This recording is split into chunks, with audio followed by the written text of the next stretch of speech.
अस्सलाम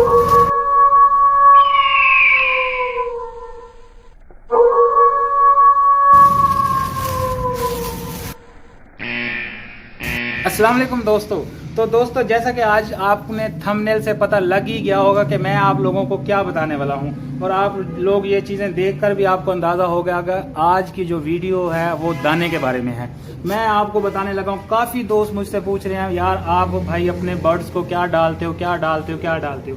तो भाई मैं आप तफसील से वीडियो बनाने लगा हूँ, क्योंकि मैंने कहा था कि यार जब मैं दाना लेकर आऊँगा तो मैं उसकी एक वीडियो बनाऊँगा। अभी मैंने थोड़ा थोड़ा दाना जो है ना रख लिया है शॉपरों में डाल के, ताकि मैं वीडियो बना सकूं। ठीक है, मैंने आपको आज बताना है कि ये मिक्स सीड मैं खुद बनाता कैसे हूं और ये किन किन पैरट्स के लिए होती है। ये जो मिक्स सीड है ना, ये कॉकटेल, फिशर, बजरी, जावा, फिंच और तमाम छोटे पैरट्स, इवन के ग्रे पैरट्स और रा रिंग नेक वगैरह के लिए भी होती है। ठीक है, तो मैं अब आपको बताने लगा हूँ कि इसकी क्वांटिटी कितनी होनी चाहिए और ये किस तरह आपने मिक्स करनी है। और कोशिश क्या करें, जब भी फीड लिया करें अलग-अलग लिया करें और खुद आकर घर में मिक्स किया करें। ठीक हो गया दोस्तों।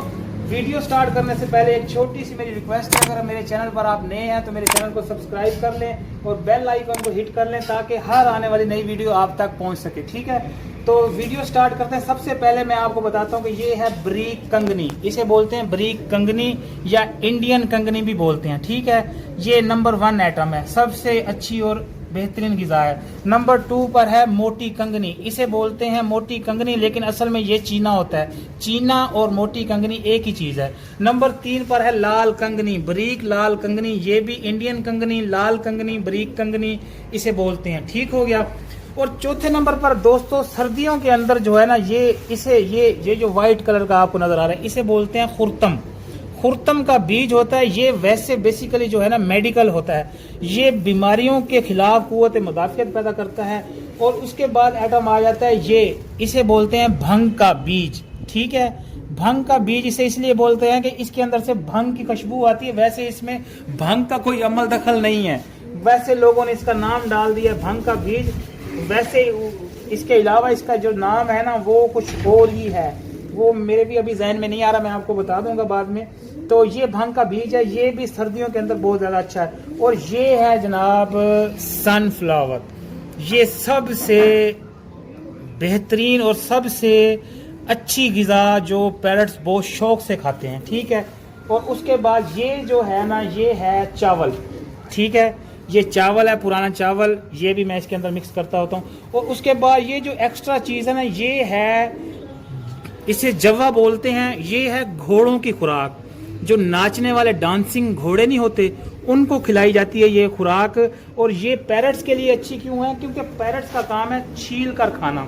वैसे तो वो हर चीज़ को छील कर खाते हैं, इनको जब ज़्यादा छीलते हैं तो उनके अंदर जो पिन फीडिंग का प्रॉब्लम होता है, बच्चों के फिदर्स को पिन करते हैं, अपने फिदर्स को और काटते हैं, वो उनकी जो हैबिट है ना वो इससे पूरी हो जाती है और चोंच भी तेज़ रहती है। दोस्तों, तो वैसे मुझे नाम याद आ गया, ये मैंने आपको बताया था कि ये भंग का बीज है, लेकिन इसको रियल जो इसका असल नेम है उसे कनब बोलते हैं। ठीक है, बाज़ औक़ात आप किसी दुकान पर जाते हैं और कहते हैं भंग का बीज, तो वो बंदा डर जाता है, वो कहता है नहीं भाई ये मंशियात है, तो नहीं देते। ठीक है ना, इसे कनब बोलते हैं। आप जाकर कनब भी मांग सकते हैं, कह सकते हैं कि यार कनब दे दो, तो मिल जाएगी आपको। ठीक है, और इस वक्त जो मेरी फीड के अंदर सबसे कीमती और सबसे अच्छा आइटम है वो है कनेरी सीड।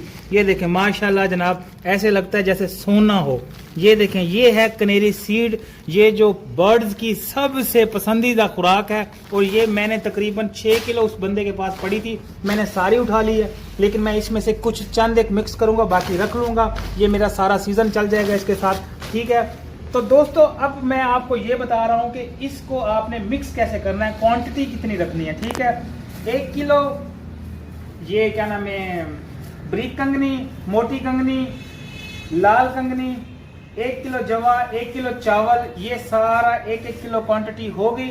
उसके बाद आपने खुर्तम तकरीबन इतने 50 ग्राम, और भंग के बीज 50 ग्राम, और सनफ्लावर बीज भी 50 ग्राम, ये आपने 1 केजी के अंदर डाल लेनी है।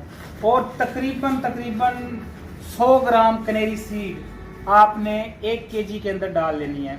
इस लिहाज से आप चाहे 10 किलो बनाएं, 20 किलो बनाएं या 40 किलो बनाएं, वो आपने खुद इसको मल्टीप्लाई कर लेना है। मैंने आपको बेसिक 1 केजी के हिसाब से बता दिया, ठीक है दोस्तों। ये है मेरी फीड का तरीकाकार, और इसको मैं मिक्स करके अपने परिंदों को डालता हूँ। वो बहुत हैप्पी रहते हैं, अच्छे रहते हैं, और ब्रीड भी बहुत अच्छे करते हैं और अपने बच्चों को भी पालते हैं। इंशाल्लाह मुझे उम्मीद करता हूँ कि आपको मेरी ये वीडियो पसंद आई होगी। अगर आपको कोई दाने के बारे में सवाल या कुछ भी आपका किसी भी चीज़ के बारे में कोई भी सवाल है, तो आप इस वीडियो के अंदर जो चीज़ मैं नहीं डिस्कस कर सका, तो आप कमेंट सेक्शन के अंदर मुझसे उसका सवाल कर सकते हैं। तो मैं इंशाल्लाह उसका जवाब आपको ज़रूर दूंगा। उसके बाद दोस्तों, अगर आपने अभी तक भी मेरे चैनल को सब्सक्राइब नहीं किया तो प्लीज़ मेरे चैनल को सब्सक्राइब कर लें, क्योंकि इतनी बड़ी दुनिया में आप मुझे कहाँ तक ढूंढते फिरते रहेंगे। तो यार इसके कोई पैसे नहीं लगते, ये आप लोगों की हौसला अफजाई होती है। हम लोग मेहनत करके टाइम निकाल के आपके लिए वीडियो बनाते हैं, तो मेहरबानी कीजिएगा, थोड़ा सा तकल्लुफ़ कर लीजिएगा, थोड़ी सी तकलीफ कर लीजिएगा, और हमारे चैनल को सब्सक्राइब लाजमी कर लीजिएगा।